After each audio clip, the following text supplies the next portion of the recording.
Assalamualaikum warahmatullahi wabarakatuh. Sampurasun, sampurasun. Wargi-wargi baraya pecinta dongeng Sunda nu dimana be ayana alhamdulillah. Kalayan kudrat ilahi Robbi kodaratinu maha kawasa urang sadayana tiasa ditepang dangu deui. Sareng simkuring kang tile dina acara carita Sunda atanapi dongeng Sunda. Yaeta urang nuluyikeun hanca carita anu katunda dina judulning carita Jakarana. Anu mana ieu carita teh hasil buah karya atanapi karangan Amburos ti Palihan Bandung. Kasugri kaum dangu dina jujutan hanca carita anu katunda pedaran kang tile kasapih kuanci dina mangsa medarkeun kayaan alam pabeberang. Nyatana ka Jakarana katut Nyi Arum anu kiwari nuju ngajugjug ka Tegal Honje. Kumaha tumitra lajenganana ieu carita? Sumangga langkung paos namah urang sami-sami Bandungan deui kusadayana.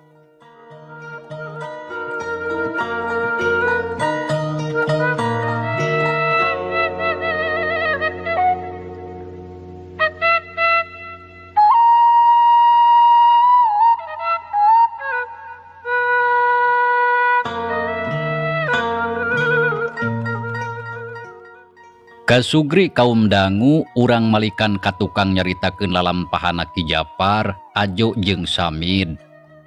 Sabada amprok jeung Jakarana. Harita kirawanci pasosore Ki Japar jeung baturna geus aranjog deui ka Tegal Honje. Nempo kitu pakuwu jeung bojona kitu deui Nyi Mayang katut sinini sararea jadi ngarasa heran.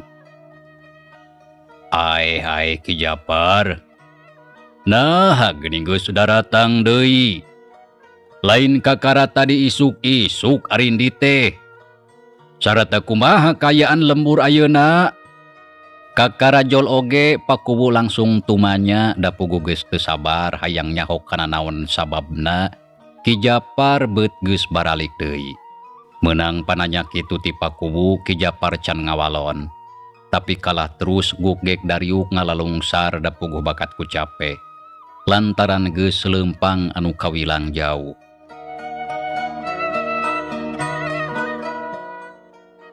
Amana, cing tong waka ditanya atuh. Keheula anan karunya pastina oge carapeun jeung hanaang harayangeun nginum. Kitu ceuk Amburodiah bari terus ngoloyong ka tukang rek nyokot cai keur Ki Japar, Ajo jeung Samid anu kakara datang. Nya hampura Ki Japar ya. Jang Ajo kitu deui jeung Samid. Kuring teh teu ningali kana kaayaan. Beut kalah langsung tumanya. Da geus teu sabar sarta penasaran hayang geura nyaho kanu kajadian. Teu sawios pakuwu. Nanging ke sakedapnya sim kuring teh capek keneh ieu teh. Samalah meuni hanaang ti koro asa tuhureun. Walon Ki Japar bari ngusap beungeutna anu baseuh ku kesang. Bareng jeung kitu torojol Amburodiah ngajingjing teko jeung cangkirna. Sor atuh harita diasongkeun ka hareupeun Ki Japar jeung baturna. Jang Japar, Jang Ajo, Jang Samid. Sok atuh kadinya cai heula. Ceuk Amburodiah bari melong kanu tiluan anu katempona bangun capek pisan. Mangga hatur nuhun, hatur nuhun. Jawab Ki Japar regap kana teko, cirilik ngucurkeun cai kana cangkir. Regot-regot nginum meninggalaklek piturutan ku Samid jeung Ajo. Sedengkeun Nyi Mayang jeung si Nini ukur ningalikeun tapi can aya anu cacarita.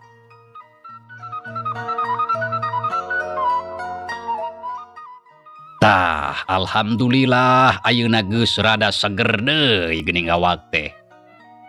Hanya syukur Ratu Cingpok geura caritakeun kumaha kaayaan di lembur teh.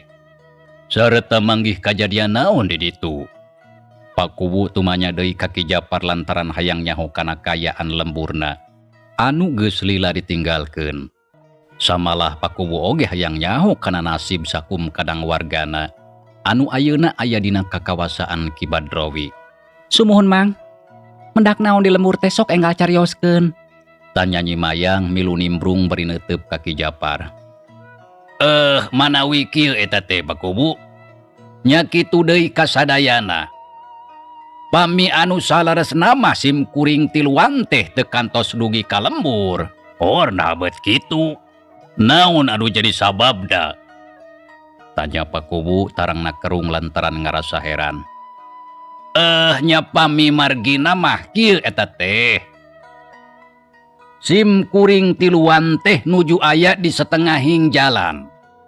Tah Mang tiluan amprok jeung si Oded sareng tilu baturna. Saterusna Mang teh tarung patutunggalan ngalawan si Oded. Saterasna Mang teh tarung patutunggalan ngalawan si Oded. Ngan untung gelutna hiji lawan hiji, akhirna si Oded eleh ku Mang samalah nepi ka ngajoprak manehna teh teu walakaya. Ulo nepi kitu ja. Tapi kumaha Mang Japar teu kunadaon? Pak Kuwu nanya bangun anu kacida melang kana kasalamatan Ki Japar. Alhamdulillah henteu abdi mah teu sawios-wios. Nanging Jang Ajo sareng Jang Samid tadi teh memehan cilaka. Da puguh gelut ngalawan si keling baturna anu dua. Nanging alhamdulillah dina kaayaan kitu aya pitulung ti pangeran. Da pami teu kabujeng aya anu nulungan mah kapun Emang tiluan. Wah geus pasti sigana mah bakal cilaka sararea teh. Tah kitu? Kitu ceuk Ki Japar nerangkeun anu kajadian tadi beurang di Tegal Euri. Sedengkeun Ajo jeung Samid duana najarem teh bae teu milu cacarita, tapi milu ngabandungan kana sagala rupa anu keur dicaritakeun. Baru kitu nya. Jang Ajo, Jang Samid, kumaha ujang duaan teu kunadaon? Ariwang Bapak mah ngadengena oge. Tanya Pak Kuwu ka Samid jeung si Ajo anu keur diuksila mereneko. Teu sawios-wios abdi mah Pak Kuwu. Ngan ukur lieur saeutik tadi teh sirah ti dagor. Tapi da ayeuna mah tos henteu. Abdi oge teu sawios-wios Pak Kuwu, alhamdulillah salamat. Margi tadi teh kabujang ditulungan ku Kang Jaka. Nya lamun henteu mah kawasna beuteung uing, moal teu budal badil ditubles ku bedog si keling. Kumaha Kang Samid? Ditulungan ku Kang Jaka. Nyi Mayang tumanya ka Samid lantaran hayang jelas. Sumuhun ditulungan ku Kang Jakarana, rupina Neng Mayang oge parantos kenal ka anjeunna. Sumuhun lares Kang Samid. Abdi oge parantos kenal. Nya sae atuh pami kitu mah janten anjeunna teh parantos aya di wewengkon ieu, abdi ngaraos bingah. Mugia bae anjeunna bakal tiasa ngabantos kana kasesah urang. Sakumaha anu parantos disaurkeun ku anjeunna ti payun ka abdi nalika pendak di lembur Pasir Layung. Kitu ceuk Nyi Mayang. Paromana nembongkeun anu bunga, tapi ari anu sabenerna mah hate Nyi Mayang ngarasa was-was loba ka melangjeng ka hariwang. Lantaran geus tangtu dina waktu anu moal lila deui, Jakarana bakal adu hareupan jeung anu jadi bapana Ki Badrowi. Samalah ceuk pamikirna Nyi Mayang, geus tangtu Jakarana oge bakal nagih pati ka Ki Badrowi, da puguh geus ngabinasa indung jeung bapana. Sarta ngancurkeun kahirupan kulawargana.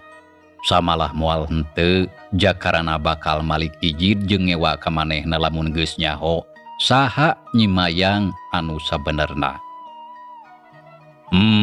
Jadi kitu ditulungan ku Kang Jaka ja.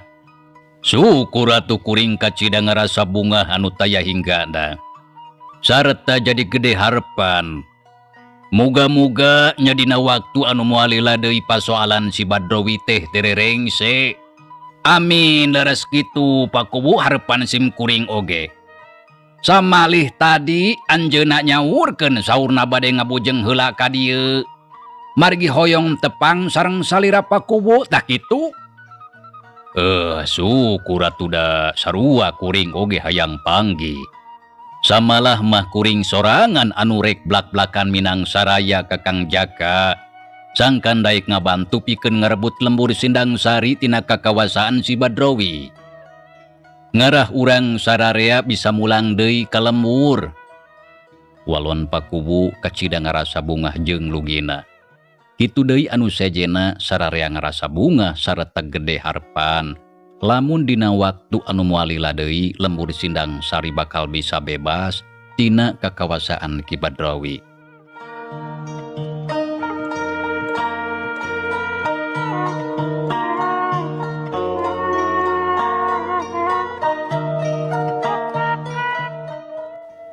Moga-moga baik itu urang sararea bisa mulang deui ka lembur. Sarta si Badrowi jeung sakabeh anak buahna gancang sena nyingkah kanu jauh. Tapi amanah kumaha ari anak urang si Nyai. Apa nepi ka ayeuna can aya keneh raratana. Nah di mana atuh ayana eta budak teh? Ceuk Ambu Rodiah ras inget deui ka anakna Nyi Arum anu geus lila papisah sarta can kanyahoan di mana ayana jeung teuing kumaha nasibna. Nyari ngeunaan si Nyai mah oge teu apal.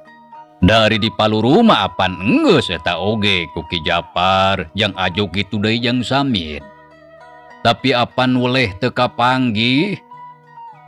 Terus kumaha atuh amanah lamun anak urang teu kapanggih deui? Tong sok nyarita kitu ari taeun teh budak. Ulah pondok harepan hadena pasoalan eta mah urang pasrahkeun bae ka Pangeran anu Maha Kawasa. Sangkan anak urang salilana aya dina panangtayungan anjeunna. Nya eta oge ari kitu namah amanah.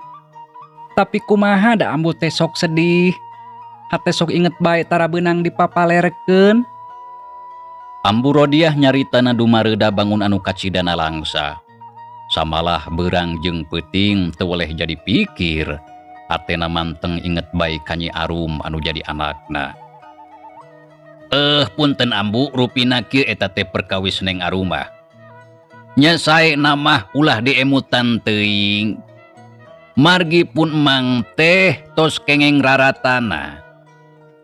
Tadi Jang Jaka nyaurkeun pamiwengi harita teh Neng Arum dicanda ku Bahdirga anu janten ramakna. Saterasna dicanda ka Pasir Nangsi. Nanging samingon anu kapengker Nyi Arum tos ngantunkeun eta tempat saurna teh. Dupi maksadna taya sanes sejak maluruh ibu ramakna. Kitu numutkeun keteranganna teh. Rupina mualami deui anjeunna bari sumping ka dieu. Ki Japar ngajelaskeun ngeunaan Nyi Arum sakumaha ceuk beja ti jakarana. Nah nya eta teh Ki Japar. Leres kitu numutkeun keterangan ti anjeunna mah. Alhamdulillah. Tah kitu geuning cenah ambu beja ngeunaan anak urang teh. Jadi geus ayeuna mah ulah sedih lantaran jelas anak urang teh aya dina kasalametan. Sareta moga-moga bae isuk atawa pageto bakal bisa ngumpul ngariung deui jeung urang sararea. Ceuk pakubu bari ngareret ka bojona. Ya alhamdulillah ari kitu mah ambu bungah jeung regreg ngadengeuna ngeunaan anak urang salamat mah. Walon Ambu Rodiah bari ngusap cimata. Sanajan can amprok jeung anu jadi anak. Tapi ari geus ngadenge kana bejana mah hate jadi ngarasa regreg teu hariwang teuing cara samemehna. Satuluyna prung harita ngarobrol ngaler ngidul tapi ari anu dicaritakeun mah teu jauh ti pasoalan anu ayeuna keur dihareupan. Mitra kaum dangu. Mangsa alam harita geus maju kaburit. Sora tongeret kadenge menireang di sarada patembalan mata kelar jeung mata kuaas. Sora manuk ricit tina dahan sigana keur nareangan pamondokan. Tekung silila. Reup kayaan teh poek mangsa beurang geus kagamti ku datangna alam peuting. Dibagiakeun ku sora jangkrik gaang jeung cari cangkas anu reang di sarada. Patembalan di tema ku sora satu anu sejena. Gancangna carita. Urang kocapkeun poe isukna harita teh kira-kira wanci bada asar. Kaayaan di Tegal Honje kawas biasana bae. Pakubu jeung Ki Japar kitu deui Ajo jeung Samid harita keur araya di kebon anu tempatna aya di tonggoheun eta imah. Sararea katempo garetol ngurus pepelakan. Samalah di kebona oge kawilang sagala aya ti mimiti sampe, jagong, uwi, suuk, sayuran jeung rea-rea deui. Sakur anu bisa didahar mah sagala oge dipelak. Kawantu kahirupan sapopoena gumantung kana hasil pepelakan pikeun mangsa harita mah. Sedengkeun Nyi Mayang harita manehna keur diuk sorangan ngadon ngadaweung dina bangku panjang. Sukuna diucang-ucang ari panoneuteup ka hareup siga anu jarauh paninengan. Teu jauh ti dinya, loba dapuran awi anu tangkalna jarang kungiuhan eta tempat. Bareng jeung kitu rentang-rentang ti kajauhan katempo harita aya 2 urang jalma anu datang. Anu saurang leumpang ti hareup kawasna mah mojang diiringkeun ku saurang jajaka anu leumpang bari ngajingjing buntelan. Ret Nyi Mayang ngareret terus neuteup bari nyedikeun kadua jalma anu anyar datang. Barang geus sidik gebeg Nyi Mayang reuwas. Tapi bari jeung bungah lantaran apal pisan kanu duaan teh anu tayalian ti Jakarana jeung Nyi Arum. Anu harita teh geus narepi ka dinya. Sok sanajan eta tempat kawilang nyingkur, tapi ku sabab Jakarana baheula mah rada mindeng lincak ka wewengkon eta. Lantaran sok dibabawa ku Bah Dirga anu jadi bapana. Nya teu burung eta tempat kapanggih. Aya geuning beut kawas Kang Jaka eta mah jeung Nyi Arum. Tapi nah maranehna beut bisa babarengan. Nyi Mayang ngagerendeng ngomong sorangan. Ari panon mencerong kanu duaan, jung harita Nyi Mayang nangtung terus leumpang lalaunan. Sareta nyampeurkeun ka Jakarana jeung Nyi Arum anu beuki lila leumpangna teh beuki deukeut bae ka palebah dinya. Teu kungsi lila sorog atuh pahareup-hareup. Ret Nyi Mayang ka Jakarana tapi teu lila. Anu saterusna ret ka Nyi Arum sareta duanana silih pelong. Neng Arum, Nyi Mayang ngagero ka Nyi Arum samalah kituna teh bari jeung rutret nitenan kana rupa jeung tangtungan anu katingali matak pikawatireun. Teh Mayang. Gep harita duanana sasalaman terus silih rangkul bangun anu sono. Sok sanajan Nyi Arum jeung Nyi Mayang teh can pati lila wau. Tapi duanana ngabogaan rasa anu sarua. Itu ieu silih pikanyaah siga jeung dulur pet ku hinis. Neng Arum, nah kamana bae atuh salira teh? Geuning meuni lebeng taya pisan wartosna. Tuning mata kariwang. Tanya Nyi Mayang bari terus ngelesotkeun rangkulana. Nu mawi panjang teh Mayang cariosna mah.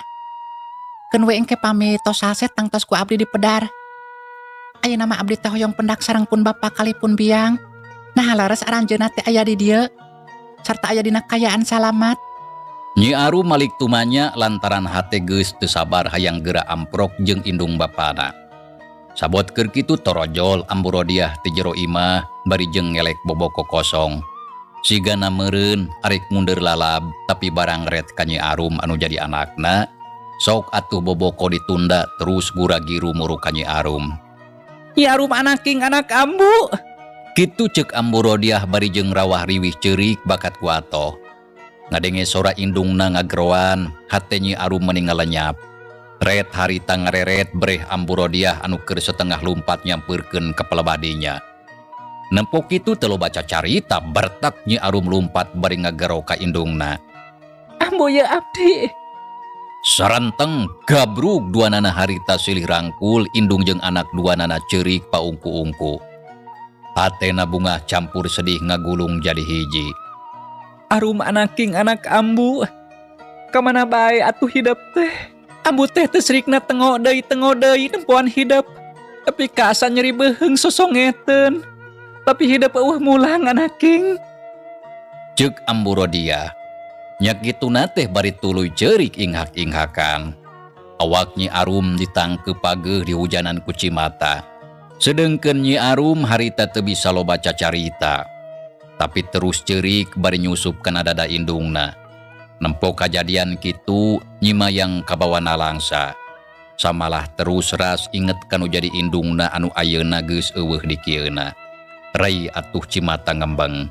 Hatena beut jadi kasuat-suat.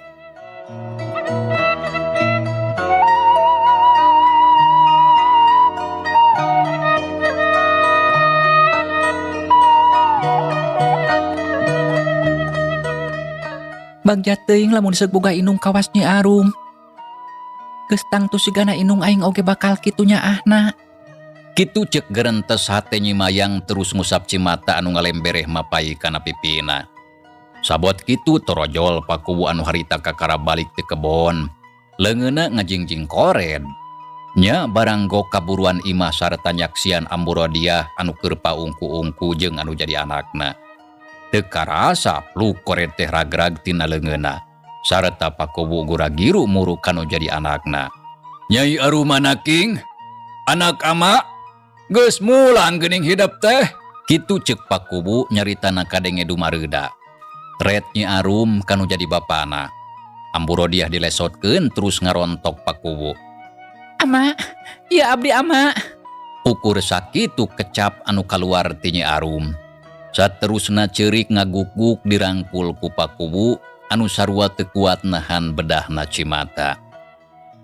Alhamdulillah ya Allah Gusti anu Maha Agung anu Maha Kawasa. Anu tos maparin kasalamatan kapun anak. Atur nuhun Gusti, ayeuna jisim abdi tiasa ngumpul ngariung deui sakulawargi. Ceuk pakuwu ngucap syukur ka Pangeran anu Maha Kawasa Allah Subhanahu wa taala. Anu geus mere panangtayungan jeung kasalamatan ka Nyi Arum anu jadi anakna. Sarta anak anu ngan hiji-hijina anu paling dipikanyaahna. Ama, hapunten abdi wireh nembe ayeuna abdi tiasa nepangan kasalira ama kali ka ambu. Abdi binga anu taya hinggana ayeuna urang tiasa riung mungpulung deui. Ceuk Nyi Arum nyaritana pegat-pegat. Da puguh piceurikeun terus nyelak dina ti koro. Tapi sanajan kitu hate bungah jeung bagja. Lantaran ayeuna geus tepung deui jeung anu jadi indung bapana. Anu teu srikna unggal poe teu leupas aya dina pikiranna. Geus Nyai Arum anaking anak ama. Hidup teu kudu menta dihampura ka ama lantaran ama geus ngahampura kana sagala rupana. Sajabati kitu ama oge ngareti kana kaayaan hidup. Sabalikna anu kudu dihampura mah ama lantaran ama teu sanggup ngajaga jeung ngariksa kanu jadi anak. Sarata teu sanggup mere pitulung ka hidup dina kajahatan si Badrowi. Walon pakuwu bari ngusap sirah anakna katempo pangun anu deudeuh pisan. Sanggeus aya karasa watara waktu Nyi Arum jeung indung bapana geus lelereh tina sagala kasedihna. Samalah ayeuna mah tiluana ngarasa bungah anu taya hinggana sabab geus bisa babarengan riung mungpulung deui sakulawarga. Sabot keur kitu, red pakuwu ka jakarana anu ti tadi ngajanteng nangtung sarta nyaksian kana sagala rupa kajadian anu lumangsung di dinya. Ujang Kasep, geuning hidup eta teh bagya. Kumaha damang Ujang? Pakuwu tumanya bari jeung neuteup ka jakarana. Meunang pananya kitu ti pakuwu serog atuh jakarana nyampeurkeun terus munjungan ka pakuwu jeung ka Amburodiah. Kitu deui ka Nyi Mayang anu keur nangtung gigireun. Alhamdulillah, pamidina danget ayeuna mah pangesto abdi teh teu kirang sawios-wios. Nanging kumaha samulihna Bapa sakulawargi damang? Jakarana malik tumanya ka pakuwu kituna teh bari manggut tandaning hormat. Nya alhamdulillah Bapa oge cager dari awak majang. Ngan ayeuna mah Bapa teh keur loba pasoalan anu dipikiran.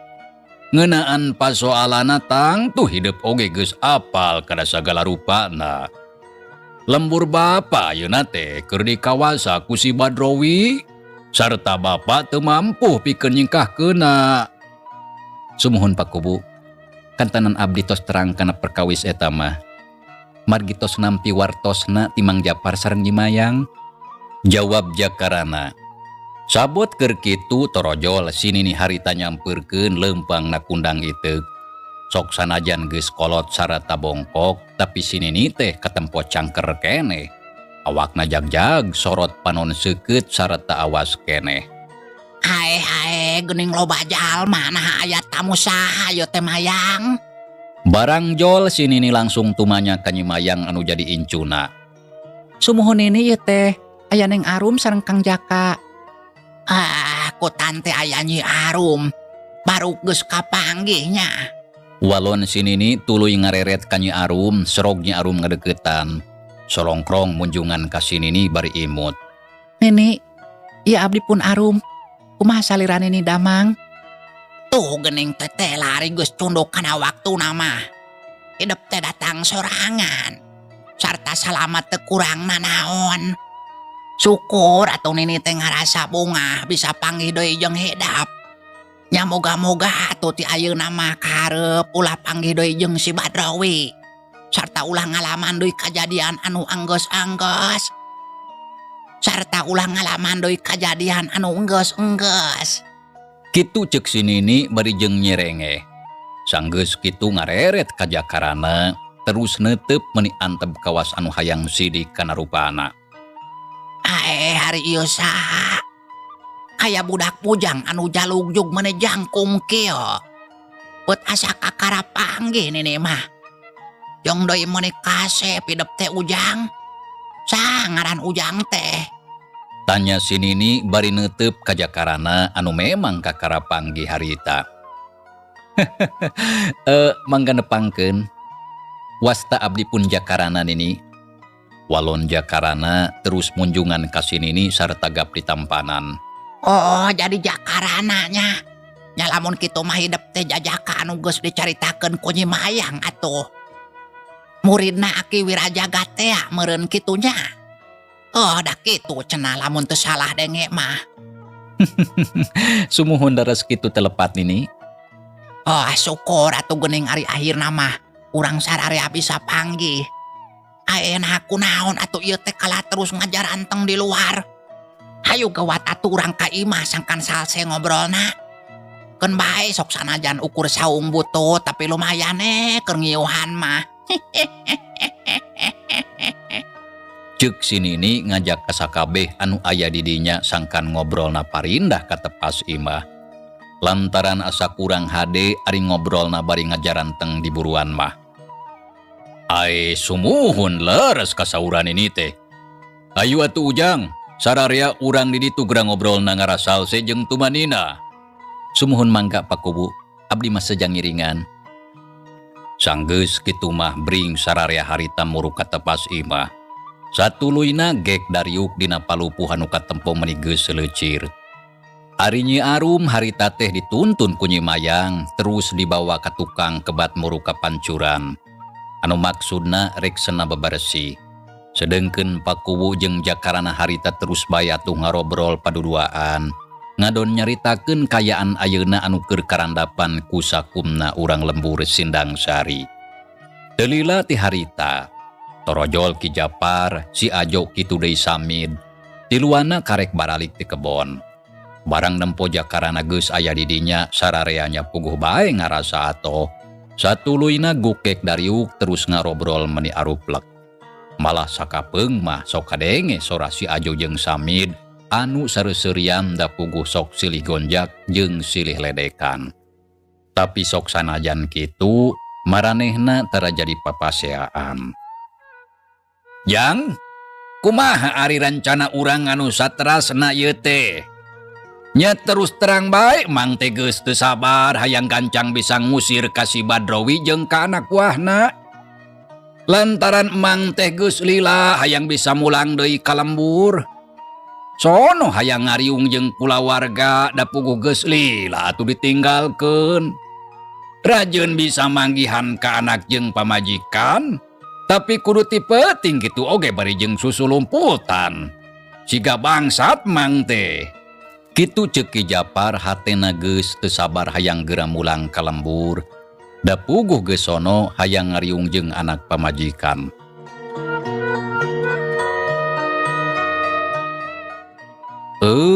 Mitra, cageula ieu carita urang tunda heula. Insyaallah kin urang lajengkeun deui. Hatur nuhun mitra, kana naon rupi perhatosana. Wilujeng kantun. Wassalamualaikum warahmatullahi wabarakatuh.